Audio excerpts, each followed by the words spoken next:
Mr. President, a Democrat congresswoman said the quiet part out loud the other day when she admitted that while she would have supported the abolishment of the filibuster if Democrats had won full control of Washington, she did not support abolishing the filibuster now that Republicans have gained control. This is her quote, "I am championing getting rid of the filibuster now when the Senate has the trifecta." Actually, let me repeat that. She asked it as a question. Am I championing getting rid of the filibuster now when the Senate has the trifecta? She answered, and I quote again, "No, but had we had the trifecta, I would have been, because we have to show that government can deliver," end quote. Let me repeat that, Mr. President. Had we had the trifecta, I would have been supportive of abolishing getting rid of the filibuster. In other words, one rule for Democrats and one rule for everybody else. Democrats should be able to do whatever they want. Republicans, not so much. Mr. President, I happen to agree with the Congresswoman about preserving the filibuster. This essential tool encourages compromise and helps ensure that all Americans, not just those whose party is in the majority, have a voice in legislation. The difference between me and the Congresswoman is that I believe that the rules should apply all the time. I don't think there should be special rules for Republicans or, as the Congresswoman believes, for Democrats. Mr. President, the Congresswoman is perhaps more frank than some Democrats in admitting out loud that she thinks the rules shouldn't apply to Democrats. But her attitude, I have to say, is hardly new. If there's one thing that we've learned over the past few years, it's that Democrats firmly believe that the only legitimate government is a Democrat government. Take Democrats' campaign to undermine the legitimacy of the Supreme Court.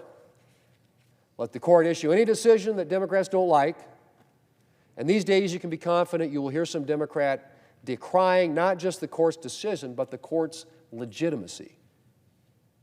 Never mind the fact that this court, like others before it, is composed of 9 justices duly nominated and confirmed in accordance with the Constitution.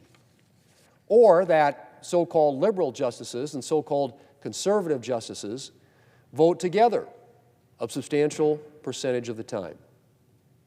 This court sometimes issues decisions that Democrats don't like, and therefore, in their view, the court is somehow illegitimate.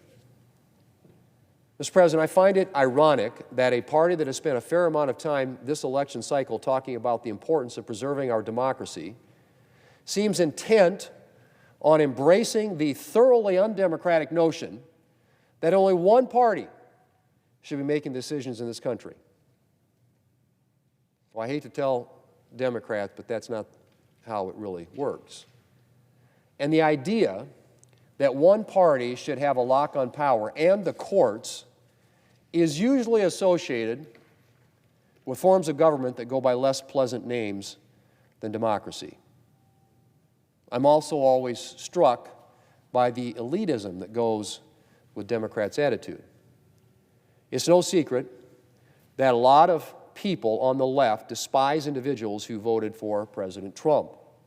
Words like racist, sexist, and misogynistic get thrown around to describe voters who are simply tired of Democrats' failed economic policies, or who were worried about the crisis at our border, or who disagreed with many of the Democrats' radical social policies.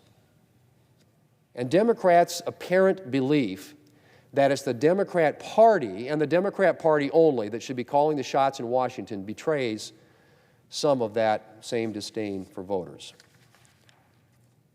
Well, Mr. President, the filibuster is safe for now. And while I don't have high hopes for Democrats changing their tune on the Supreme Court, perhaps being in the minority in this next Congress will at least remind Democrats of the importance of protecting minority rights no matter what party is in power, and ensure that the next time Democrats are in charge, they're not quite so eager to tear down this important safeguard. We can only hope. Mr. President, I yield the floor.